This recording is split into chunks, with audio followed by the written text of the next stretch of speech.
I pulled up to my new house with the moving truck rumbling behind me, boxes stacked high and ready to unload. The place was perfect. A quiet suburb spot I'd bought after years of saving, right next to this red brick home that looked a bit too perfect. Before I could even step out, this woman burst out from that red house, marching across the lawn like she owned the whole street. "You can't live here," she screamed, her face twisted in anger, pointing at my truck like it was a crime scene. I froze for a second, keys in hand, wondering if I'd parked in the wrong spot. But no, this was my property, deed signed and all. She kept yelling, "This neighborhood has rules. You think you can just show up?" I tried to stay calm, but her voice was echoing, drawing stares from a couple of neighbors peeking through curtains. What she didn't know was I'd checked every detail before moving in, and something about her attitude felt off, like she was hiding something big. She stormed closer, waving a piece of paper in my face, her voice getting sharper. "I'm the HOA president, and this says you need my approval to live here," she snapped, shoving the paper at me. I glanced at it. Some sloppy handwritten note with a fake logo, not even official. My gut twisted. This wasn't right.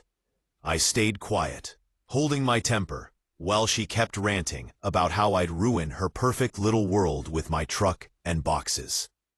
Then, out of nowhere, two guys in mismatched uniforms rolled up in a beat-up car, flashing badges that looked like they came from a toy store. "We're here to enforce the rules," one of them grunted, eyeing my stuff like they were ready to tow it. My heart sank. How could this be happening on my own land? But deep down, I remembered my old training, and a small smirk crept up. She thought she had me cornered, but I knew a fake cop when I saw one. "Let's see those badges up close," I said, stepping forward, my voice steady. Her eyes flickered with panic for a split second. What was she really afraid of? The fake cops hesitated, glancing at each other, but Karen pushed them forward, her voice rising. "Arrest him for trespassing. He's not part of our HOA, and that means he's out."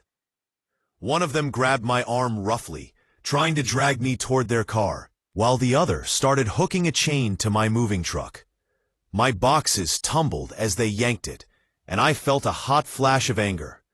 This was my fresh start, my hard-earned home, and they were treating it like trash. Neighbors were now out on their porches, phones in hand, whispering. I pulled my arm free gently but firm, reaching into my pocket for my phone. "You sure about this?" I asked, my tone even, recording the whole thing without them noticing. Karen smirked, thinking she'd won, but her face paled when I added, "Because I served in the military for 15 years, and I know real badges from Halloween props." The cops froze, and she stammered, "That doesn't matter here." But I could see the cracks. Why was she so desperate to keep me out? Little did she know, I'd bought this house because of a tip about shady deals in the neighborhood, and she was right in the middle of it. As the fake cops lunged again, one shoving me against the truck while the other rifled through my boxes, Karen stood there with her arms crossed, laughing like she'd already won the war. "See?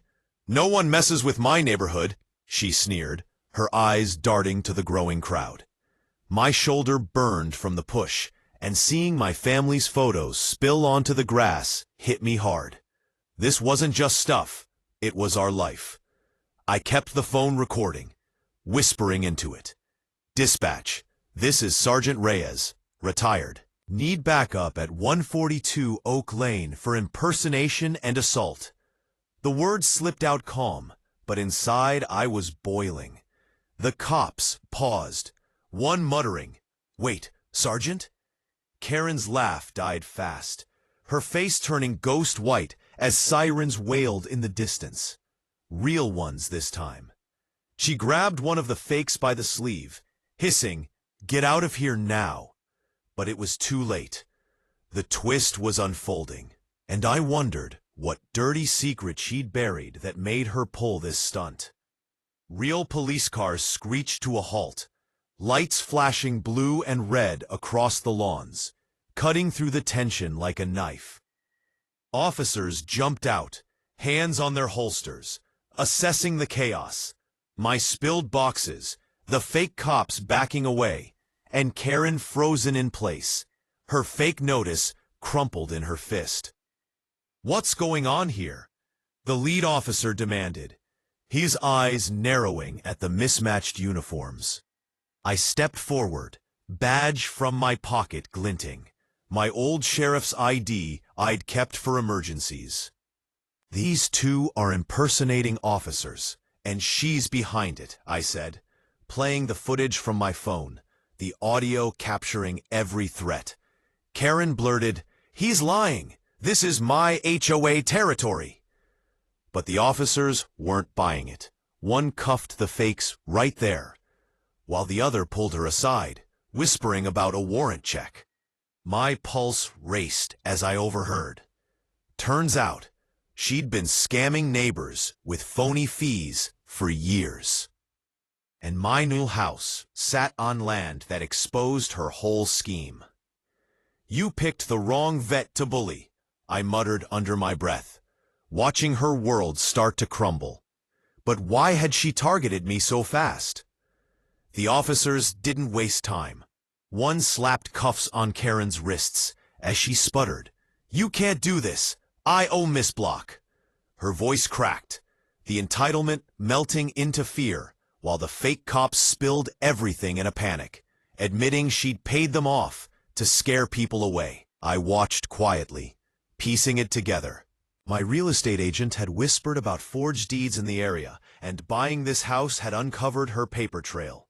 As they led her to the cruiser, she twisted back, glaring at me. "You'll regret this. My husband's a big shot." But the lead officer chuckled, pulling out a file from his car. "Funny you mention that. We've been investigating your HOA for months. Turns out you're squatting on stolen land." My jaw dropped. The red house next door? It was never hers. I'd bought mine fair, but hers was built on fraud, and my arrival had blown the lid off. "Freedom means something here," I said softly, feeling that old military pride kick in. Yet, as they drove off, I spotted a shadow in her window. Who else was in on this?